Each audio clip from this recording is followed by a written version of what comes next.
नमस्ते, ये सेबेस्टियन लुसिडो हैं। 5 मिनट फ्रेश स्टार्ट में आपका स्वागत है। मैं मत्ती अध्याय 28 और पद 18 में हूँ।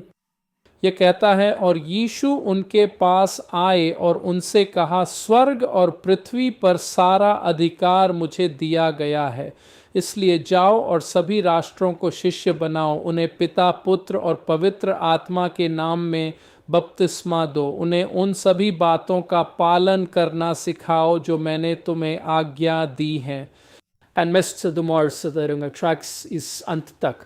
आमीन। तो आइए इसे समझते हैं। यीशु पृथ्वी पर थे, वह उनकी मृत्यु, दफन और पुनरुत्थान, उनके स्वर्गारोहण से पहले, उनके पुनरुत्थान के बाद वह वापस आते हैं।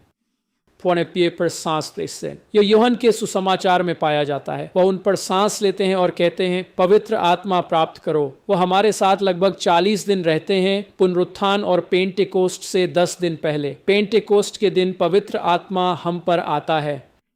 तो अपने आरोहण से पहले वह हमें बताता है, जो मरकुस 16 में है, सारी दुनिया में जाओ, सुसमाचार का प्रचार करो। जो विश्वास करेंगे वे आशीर्वादित होंगे और जो नहीं करेंगे वे शापित होंगे, और ये चिन्ह उन पर होंगे जो विश्वास करते हैं। और वह इसमें आगे बढ़ता है।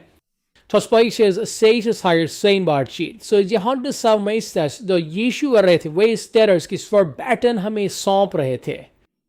उन्होंने कहा, स्वर्ग और पृथ्वी पर सारा अधिकार मुझे दिया गया है, जाओ इसलिए जाओ। दूसरे शब्दों में, क्योंकि मेरे पास यह अधिकार है, मेरे अधिकार में जाओ। ये वह कह रहे हैं, दुनिया में जाओ और शिष्य बनाओ। अब यह मुझे लगता है आज का संदेश है। जब हम सुसमाचार प्रचार की बात करते हैं तो हम लोगों को यीशु के उद्धारक ज्ञान तक लाने की बात करते हैं। हम चाहते हैं कि वे यीशु को अपना प्रभु और उद्धारकर्ता स्वीकार करें।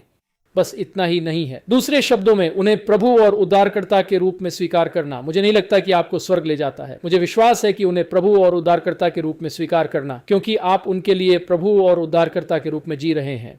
यदि आप यीशु को राजा, स्वामी और अंतिम अधिकार के रूप में नहीं मानते तो मुझे नहीं लगता कि आप उद्धार पाए हैं। मुझे लगता है कि आपके शब्दों का कोई अर्थ नहीं है जब तक आप अपने शब्दों के अनुसार नहीं जीते। और इसलिए हमें यह समझने की जरूरत है कि जब उन्होंने कहा, स्वर्ग और पृथ्वी पर सारा अधिकार मेरा है, और उन्होंने कहा, दुनिया में जाओ और सुसमाचार का प्रचार करो, तो वह हमें बता रहे थे, क्योंकि तुम इसे जीते हो, जाओ और ऐसा करो। क्योंकि तुम मुझे अपने राजा, अपने स्वामी, अपने मध्यस्थ के रूप में जीते हो, क्योंकि तुम अपने जीवन का त्याग करते हो, तुम अपना क्रॉस उठाते हो और तुम मेरा अनुसरण करते हो। यही तुम्हारे जीवन में काम करने का तरीका है।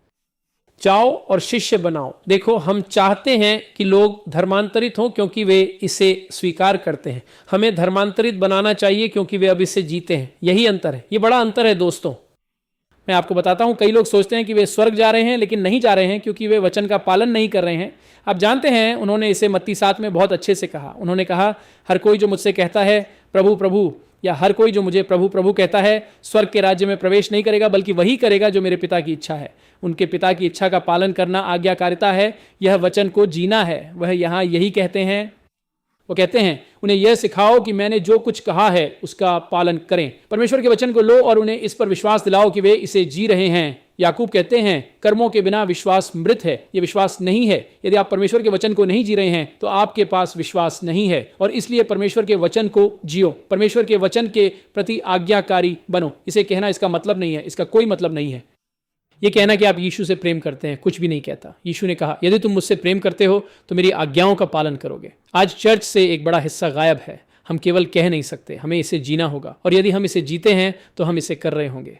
वैसे भी भगवान आपका भला करे। आज सुनने और देखने के लिए धन्यवाद। कृपया साझा करें, फॉलो करें, लाइक करें, टिप्पणी करें, इससे हमें मदद मिलती है। कृपया एक साथी बनने के बारे में प्रार्थना करें। यह संदेश हमारे साथियों के उपहारों, हमारे साथियों के प्रेमपूर्ण उपहारों के कारण 7 भाषाओं में होगा।